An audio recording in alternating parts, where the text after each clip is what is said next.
حضرت انس سے روایت ہے کہ ایک آدمی نے عرض کیا، اللہ کے نبی کافر کو روز قیامت اس کے چہرے کے بل کیسے چلایا جائے گا؟ آپ صلی اللہ علیہ وآلہ وسلم نے فرمایا، کیا وہ ذات جس نے اس دنیا میں پاؤں پر چلایا اس پر قادر نہیں کہ وہ روز قیامت اس کے چہرے کے بل چلائے؟ حضرت ابو ہریرہ نبی صلی اللہ علیہ وآلہ وسلم سے روایت کرتے ہیں، آپ صلی اللہ علیہ وآلہ وسلم نے فرمایا، ابراہیم روز قیامت اپنے والد آزر سے ملیں گے تو آزر کے چہرے پر سیاہی اور غبار ہوگا۔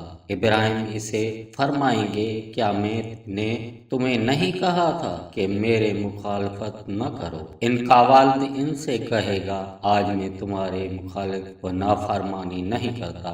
ابراہیم عرض کرے گا، رب جی، تو نے مجھ سے وعدہ کیا تھا کہ تو روز قیامت مجھے رسوا نہیں کرے گا۔ اس سے زیادہ رسوائی کیا ہے کہ میرا والد تیری رحمت سے سب سے زیادہ دور ہے۔ اس پر اللہ تعالیٰ فرمائے گا، میں نے جنت کافروں پر حرام کر دی ہے۔ پھر ابراہیم سے کہا جائے گا، تمہارے قدموں تلے کیا ہے؟ وہ دیکھے گا تو وہاں آزر کے بجائے ایک گھنے بالوں والا بچھو ہوگا جو اپنے غلاظت کے ساتھ لت پت ہوگا۔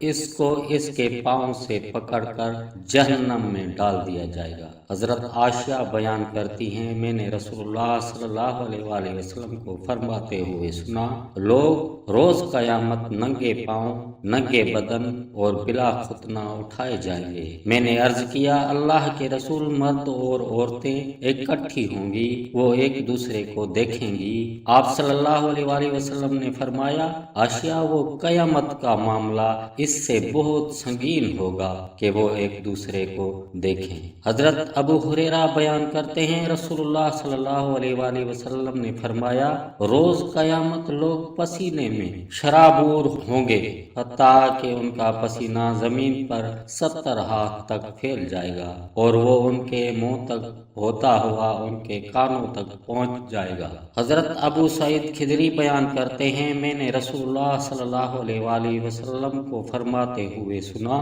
ہمارا رب روز قیامت اپنی پنڈلی ظاہر کرے گا تو ہر مومن مرد اور مومنہ عورت اس کے لیے سجدہ ریز ہو جائیں گے، صرف وہی باقی رہ جائے گا دنیا میں ریا اور شہرت کی خاطر سجدہ کیا کرتا تھا۔ وہ سجدہ کرنا چاہے گا لیکن اس کی کمر تختہ بن جائے گی اور وہ سجدے کے لیے جھک نہیں سکے گا۔